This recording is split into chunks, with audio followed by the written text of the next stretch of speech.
Hi, I want to talk to you a little bit about our safety holds and Calm Plus 5 and just give you some encouragement and maybe hopefully a little bit of clarity of how we use these, and just making sure that if you've been trained with Family First and you are using Calm Plus 5 and kind of our system of time in, that you're using it correctly as we move forward.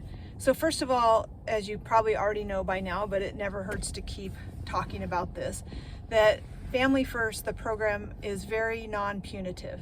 And so we do not want at any time for a safety hold to have to be a punishment. It should never be used as a consequence or a punishment in that sense of being punitive.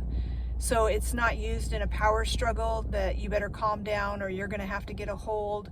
That kind of language should not be used around it. The safety holds are used for safety reasons. And so with the different kids that we work with, when we start out, a lot of times we're dealing with actual physical safety. These kids have been destructive of property, they've hurt their siblings, they've hurt you as the parent, they may have threatened to hurt themselves. So we're using that safety hold specifically for safety. We're saying that I will keep you safe. When you don't have control of your body, then I am going to help you take control. We want to, as much as possible, use the Calm Plus 5 in every other case. So again, not as punishment or consequence, but when we see the child start to rise up on that mountain of escalation and get de-escalated, that we can bring them in close to us and do some connecting and have a Calm Plus 5 and kind of use that time to turn things around. We know that sometimes in the Calm Plus 5, the kids get more and more fidgety. And what I've seen a lot lately too is that maybe we're just not having enough patience for the Calm Plus 5, because our job while we're waiting for the child to get calm and to do the Calm Plus 5 is not to continually tell them, you need to get calm, you better get calm, calm down, stop doing that, stop doing that. We're saying we're gonna sit here, and when we have had 5 minutes of sitting here calmly, then we're gonna go do the next thing. So sometimes it will take kids quite a while to kind of de-escalate themselves, get themselves regulated. It actually really takes the brain about 20 minutes to turn things around. So if you're looking at your average Calm Plus 5 taking about 20 minutes, once we kind of get used to doing it, then that's about right. The kids do learn that they can do a Calm Plus 5 in 5 minutes, and maybe 5 to 10 minutes if they can get themselves calm faster. So I have seen a lot of kids that just sit there calmly, but it doesn't necessarily mean that they've really regulated. So then you might want to add some connection, where you're giving them a hug and then giving them the instructions for next. And if they are still arguing with you, things like that, it's like, you're still not ready. And then from there, like if they're not being physically aggressive, you might find that it's best to have them just sit for a minute. You know what, I can tell that you're still upset. You did a good job on your Calm Plus 5. I'm going to give you 2 minutes to just, sit here by yourself. Let them kind of have that minute. Usually we do about a minute. You may even do it as a strong sit. I don't want to start directing them in a lot of nitpicky ways where we're like, sit this way, do this, do that, because that just kind of adds to it. We want them to get themselves to calm down, and you're there as their solid object to help them do that. You can also, at the end of the Calm Plus 5, be really directive with, what, you need to go wash your face and your hands and then come back to me and we'll try this again, whatever it was we were doing before. So as you move through the program, there really should be a lot less of needing to do a safety hold, because we're really addressing the safety issues in that first 30 days, which is when you have your Family First team there the most amount of hours. So we're really trying to deal with the safety issues.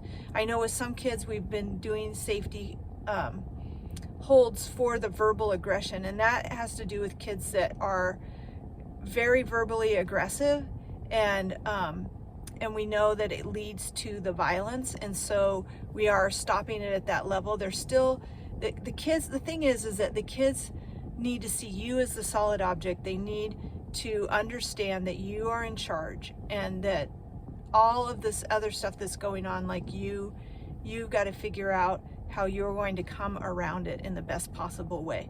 So I'm not a huge advocate of having kids in safety holds a lot after the 30 days that we've kind of established safety. If our safety has increased by 80%, which most families it does in the first 30 days, then we need to start really looking at, are we using the COM+5? Are we helping the child learn to regulate? And I'm not saying not to use a safety hold, because sometimes that is the best way to help them regulate. Some of the little kids, especially when we're doing a safety with just holding on to them in our lap and not allowing them to move and wiggle, is the best thing that we can do to help them to contain all of the stuff that's just kind of flying out. But you can also try to do that in different ways so that we make progress. So you can say, you know what, I'm going to do a strong sit with you where I hold you for 3 minutes, and I'm just going to hold you. I'm not going to argue or talk or any of that. We're just going to, see how it works to just do those, that calm with me. So I just want to give you that information to kind of use it carefully. Please remember that if a child is aggressive and violent, and it starts with their verbal, that you are moving in close. You are moving in close to where that child is, so that you can safely get a hold of them if you need to, but you're also not antagonizing them. And I know that we don't, as parents, we're not trying to antagonize our child, but sometimes the way that we continue, like we're telling them, like, put your clothes away, put your clothes away. No, put your clothes away. I said, put your clothes away, put your clothes away, put your clothes right here, stop it, put your clothes right here. And we keep kind of that escalating. We want to set the parameter of, I need you to put your clothes away. You have 3 minutes to do it. I'll be right here, or you can say we're going to do it together, or I'll come back and check on you. Whatever it is, depending on where you are in the program. If you're in the 3-foot rule all the time part of the program, then you're not going to leave them. You're going to say, I'll be right here. But if they continue to argue with you or do other things, they're trying to pull you into it. So acknowledge that by going into it in the way that you want to go into it. So rather than standing there and being engaged and telling them over and over and over, get engaged in a different way. Like, hey, I'll help you, and let's talk about, something else, pick the topic or whatever it is. Like, I just see so many times where the kids, left to their own devices, will find ways to drag you back into it, and then it tends to escalate because they bring you into it in a way that isn't safe and not safe for you or them, and then it really escalates, and then we end up having to do some kind of a hold or a COM+5 over just putting clothes away, when we could have just like kind of come alongside and done that with them, or said, I'm gonna give you a minute to see how much you can get done, and I'll come back and check on you, whatever it is that we can do safely. So, use these tools, but use them wisely. Your safety hold is a tool to create safety in your home when you know that your kids are losing it or going to lose it. That is a really good option. And if you feel like they're escalating, where they keep getting more and more aggressive and violent, that's a tool to use. But also the COM+5 is really our primary tool that we use for time in.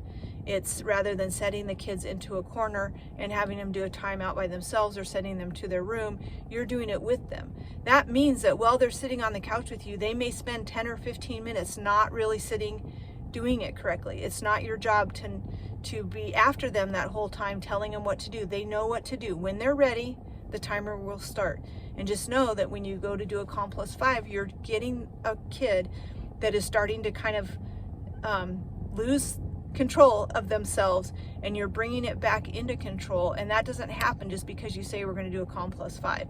They need that time. They are going to be kind of fidgety. They are going to try to talk, different things. This is not time to talk. You're waiting until they get into the right position, and then you're going to start the timer. If they want to ask questions, things like that, don't get involved in it. Just say, we will talk about that after, or we'll journal about that later, whatever it is, but don't get involved in a verbal thing. I think a lot of times we get our kids on the couch sitting with us, and then that's when we think, oh, let's do the mantras, or let's ask questions or things like that. That's not time for that. You might do a little of that if you do like a connecting time where you're just like, hey, let's just sit for a minute, you know, and especially if you feel like the kids are really coming after you to get you engaged, and they might be doing it by asking a lot of questions, or trying to get you in an endless argument, or, you know, that kind of thing. It's like, you know what, like, let's just sit down and talk for a few minutes. Here's what we're going to talk about, you know, and pick a topic like you would a journal topic, and just say,